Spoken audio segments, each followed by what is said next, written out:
हरे कृष्णा। गुड्डू की दुनिया में आपका बहुत बहुत स्वागत है। तो आज हम आपके लिए हरी हरी बोल सीरीज में एक बहुत ही सुंदर कथा लेकर आए हैं। तो कथा प्रारंभ करते हैं।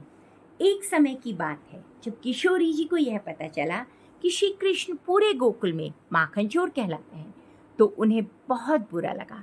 उन्होंने श्री कृष्ण को चोरी छोड़ देने को कहा, बहुत आग्रह किया, पर ठाकुर जी अपनी माँ की नहीं सुनते थे तो अपनी प्रियता माँ की कहाँ से सुनते। उन्होंने माखन चोरी की अपनी लीला को उसी प्रकार जारी रखा जैसे पहले करते थे। एक दिन राधा रानी ठाकुर जी को सबक सिखाने के लिए उनसे रूठ बैठी। अनेक दिन बीत गए पर वो श्री कृष्ण से मिलने नहीं आई। जब श्री कृष्ण उन्हें मनाने गए तो उन्होंने वहाँ पर उनसे बात करने से भी इनकार कर दिया। तो अपनी राधा को मनाने के लिए इस लीलाधर ने एक लीला की।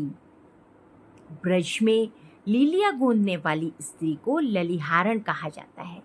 तो कृष्ण भगवान स्वयं घूंघट ओढ़कर एक लीला ललिहारण का भेष बनाकर बरसाने की गलियों में घूमने लगे।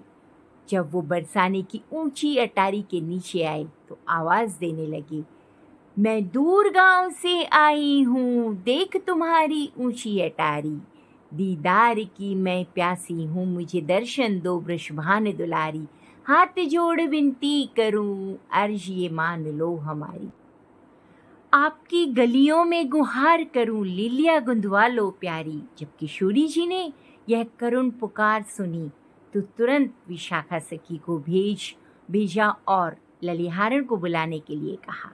घूंघट में अपने मुंह को छिपाते हुए श्री कृष्ण जी किशोरी जी के सामने पहुँचे और हाथ पकड़कर बोले कि कहो सुकुमारी, तुम्हारे हाथ पे किसका नाम लिख दूं?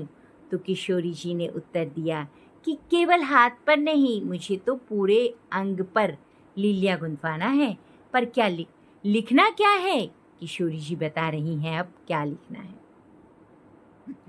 माथे पर मदन मोहन, पलकों पे पीतांबरधारी, नसिका पे नटवर, कपोलों पे कृष्ण मुरारी, अधरों पे अच्युत्य, गर्दन पे गोवर्धन धारी, कानों पे केशव और भ्रकुटी पे भुजाचार धारी, छाती पे चलिया और कमर पे कन्हैया, जांघों पे जनार्दन, उदर पे उक्खल बंधैया, गुदाओं पर ग्वाल, नाभि पे नाग नथैया, बाहों पे लिख बनवारी, हथेली पे हलधर के भैया, नखों पे लिख नारायण, पैरों पे जगपालनहारी, चरणों में चोर माखन का, मन में मोर मुकुटधारी, नैनों पे तू गोंद दे नंदलाल की सूरत प्यारी, और रोम रोम पे लिख दे रसिया रण छोड़ वो रास बिहारी। जब ठाकुर जी ने सुना कि राधा अपने रोम रोम पे मेरा नाम लिखवाना चाहती हैं तो खुशी से बौरा गए और अपनी सुध बुध खो बैठे। भूल गए कि वो एक ललिहारण के भेष में बरसाने के महल में राधा के सामने ही बैठे हैं। वो खड़े होकर जोर जोर से नाचने लगे और उछलने लगे। उनके इस व्यवहार से किशोर जी को बड़ा आश्चर्य हुआ कि इस ललिहारण को क्या हो गया, और तभी उनका घूंघट गिर गया और ललिता सखी ने उनकी सांवरी सूरत का दर्शन कर लिया। वो जोर जोर से बोल उठी कि ये तो बांके बिहारी ही हैं।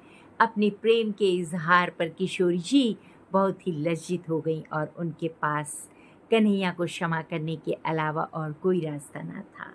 उधर ठाकुर जी भी किशोरी जी को अपने प्रेम के प्रति अपार प्रेम जानबूझकर गदगद हो गए जानकर। ये है हमारे श्याम, प्यारे श्यामा और श्याम की लीला।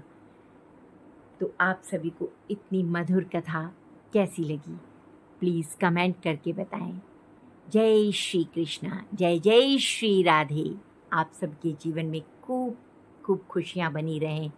आप सबका धन्यवाद, और कथा को प्लीज़ लाइक, सब्सक्राइब और शेयर करना ना भूलें।